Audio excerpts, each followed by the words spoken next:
You better tell them or I will. You better tell them. We gon' talk about wrong, right, death, life. Talk about anything you like, you better tell them or I will. You better tell them or I will. You better tell them. We gon' talk about broke, rich, real life-ish. Speaking like this, I can't miss. You better tell them or I will. You better tell them or I will. You better tell them. We gon' talk about the old, young, smart, dumb. Let me show you where I'm coming from. You better tell them or I will. You better tell them or I will. Man. It is all good, man. Hey, we back again. Man, it's been a great week. And of course, I was scrolling through the gram and I came across this young brother speaking his mind on Sway in the Morning by the name of D1. And one would say he called out Meek Mill's, Jim Jones, and Rick Ross. And I have not watched the entire interview. Let me be clear on that.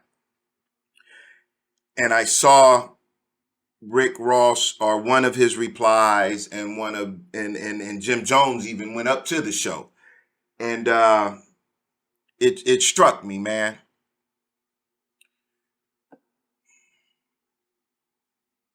I get what the little brother was saying, or the young brother. And let me share this with y'all. Only a fool will despise or reject correction. Only a fool. So, because if you're doing something wrong and someone cares enough about you to hip you to the right way, you will not do it wrong again. That's a benefit. If I'm in error and someone could correct me, hey man, I'm all for it. It may sting, it may hurt, but I won't do it wrong again. And therefore I'm good on said subject. But anyway, man, you know, I saw the clips earlier in the week and y'all know my mind be running. And, you know, them little hamsters in there was like, shit, we got one, get on it. And they start running. And I'm working with my daughter and with volleyball and stuff like that. And I go to a college game and in the warm-ups, they are playing this rap music. Clean version. Follow me now. Clean versions of these songs. I'm learning some of these songs. I didn't even know they was Drake songs, right? And I'm saying to myself, they are playing this music everywhere. Now, I knew it, but to sit in it and look at majority of the people that don't look like me listening to me, forming an opinion based on what this music is saying.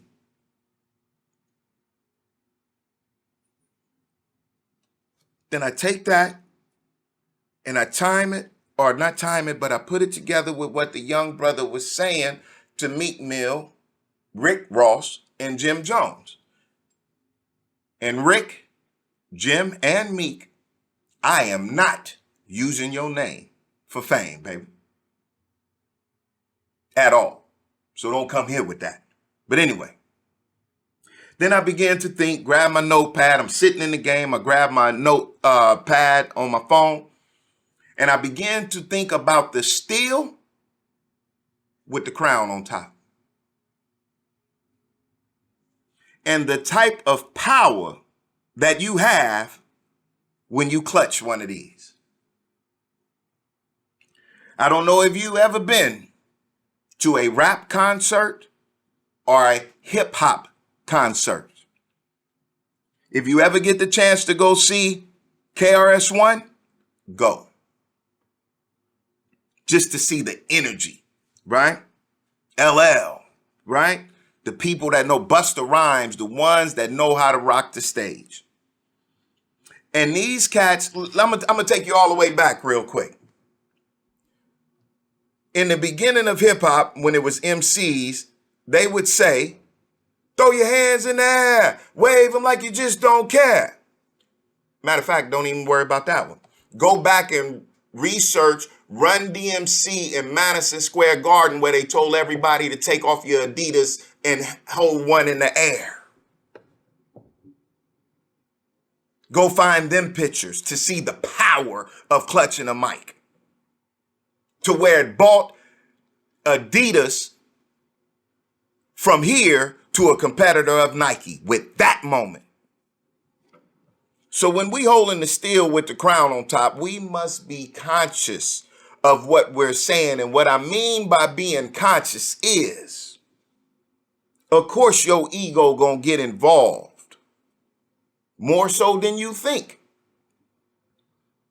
So we have to be conscious and on guard on what we saying, because the little ones is listening and buying it as gospel.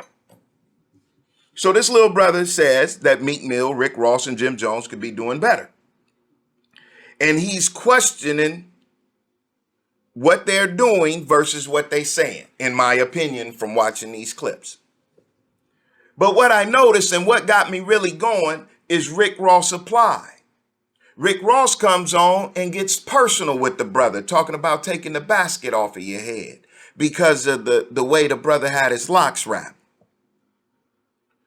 Jim Jones get on Sway and says something to the effect of, my little cousin might want to slap a dread off of your head because he not understanding what you saying.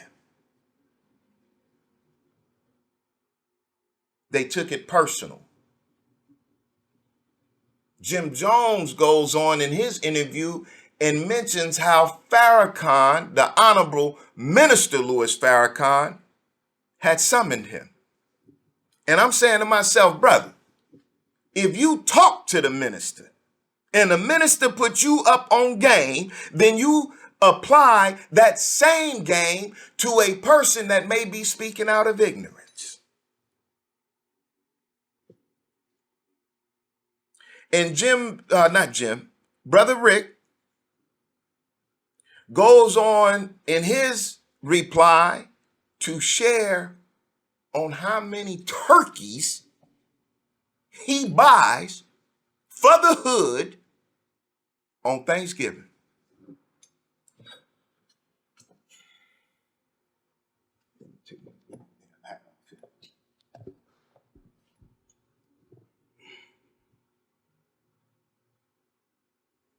Turkeys on Thanksgiving.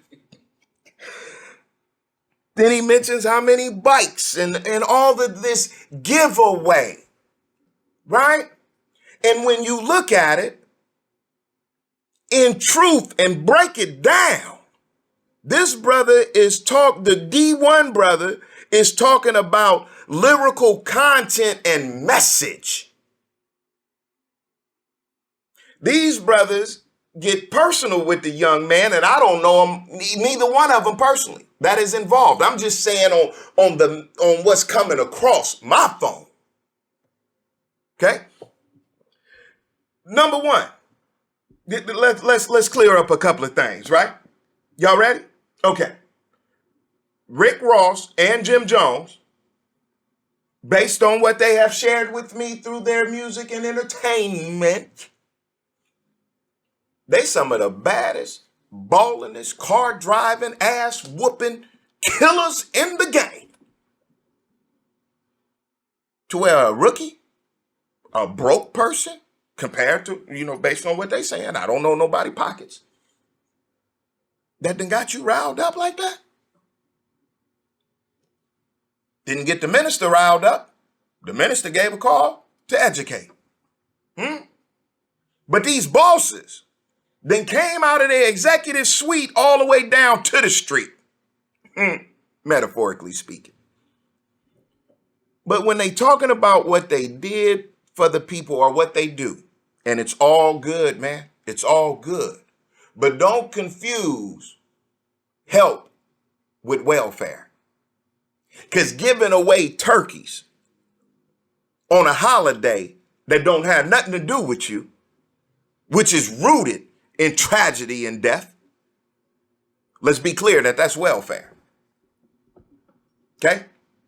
Not only is it welfare, But for the boss, the bosses, man, that shit a tax write-off, huh? Ain't cost you nothing. Maybe a couple of your hours if you out there personally doing it versus having your team do it. When you holding the steel with the crown on top, make sure you saying something. At times, now I'm not saying you have to be conscious, pro-black, spiritual, or all, man, say something. Huh? Jim Jones also said this, man, that's music. Don't tell me how I'm getting my money. Don't say, I'm paraphrasing, not quoting the brother, but what he was saying was his music is how he get money. Don't talk about how he get money.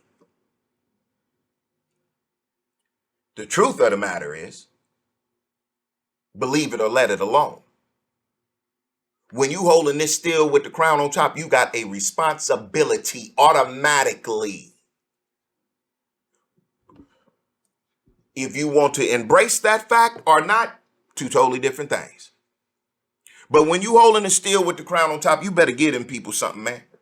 Give them something of substance, right?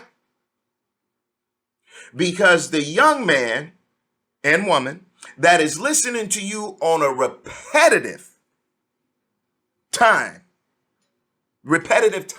meaning over and over and over and over and over. Did I say over? Over and over again on a banging beat.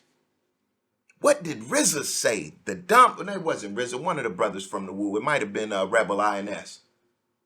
The dumb get lost in the drum. So when we listening to this murder, get drunk, get this, get that, do this, do that, man, and we not reading and we don't have no type of truth or foundation, it gets in the subconscious, man, and plays out in your life before you know it.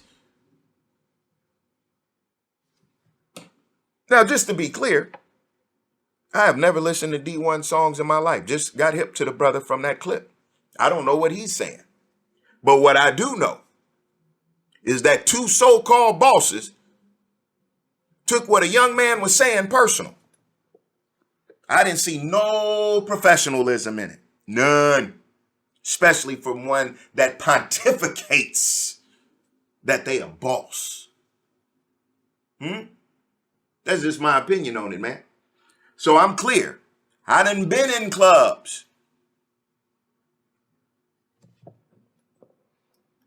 We gonna chop this one up because this a whole nother little thing. I'm in a club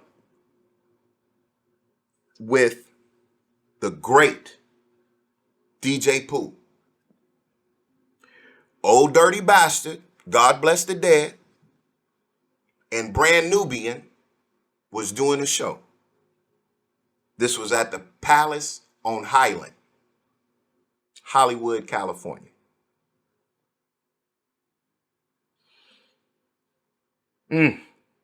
This was a good day. I'm drinking at the time. DJ Pooh and DJ Bobcat pulled up in 600 V12 drops. Pooh had just got the first royalty check from Friday. Imagine what that was. These brothers pull up, got cones, security moved the cones. These brothers pull right up, hit the button, and these tops come up. Beautiful.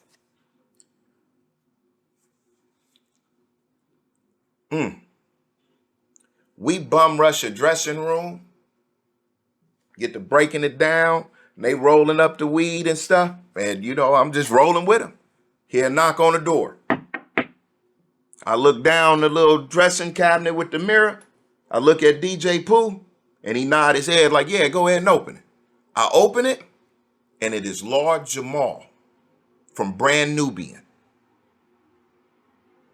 I'm sorry. Grim opened it, and it was Lord Jamal from Brand Nubian. And Grim looked back at me because we young people, and this man we grew up listening to like, yo, this is Lord Jamal.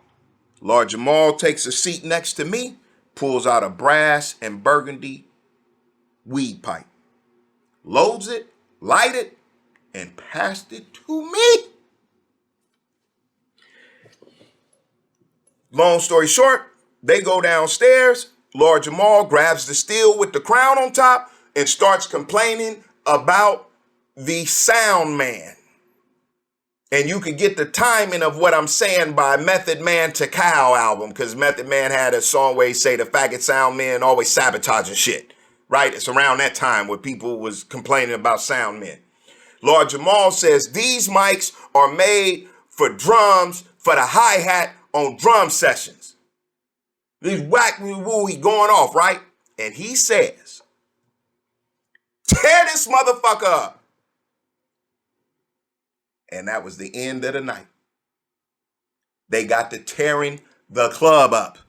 You hear me? Before 666 Mafia was doing it. Now we are exiting. I'm following Bobcat. Security say you cannot exit this way. Bobcat grabs the security by the face and push him and say, motherfucker, we stars. And kick the door open. I said, oh, I got to be one, Ma. I walked out the parking lot like this with my hands up. You damn right, we stars. Oh, man. Yeah, that was the night I met Old Dirty. God bless the dead. Cut up his stomach, no shirt, gin bottle, bumpy face in his hand, standing on a block, staring right at me. Say, the black man, God, don't let nobody tell you different. And he just stared at me. And I was like, I got it. And he said, you show, God? I said, yeah, I got it. He said, all right, God. And got in the limo and left. The power of the steel with the crown on top. I'm coming back. I got some more for this. I'm coming back. We gonna have a deep conversation, probably reach across the nation. I'm getting to the point, be patient. Tell them or I will. You better tell them or I will. You better tell them, yeah. You are now tuned in to the #1 podcast on the internet. Shawn P. You better tell them.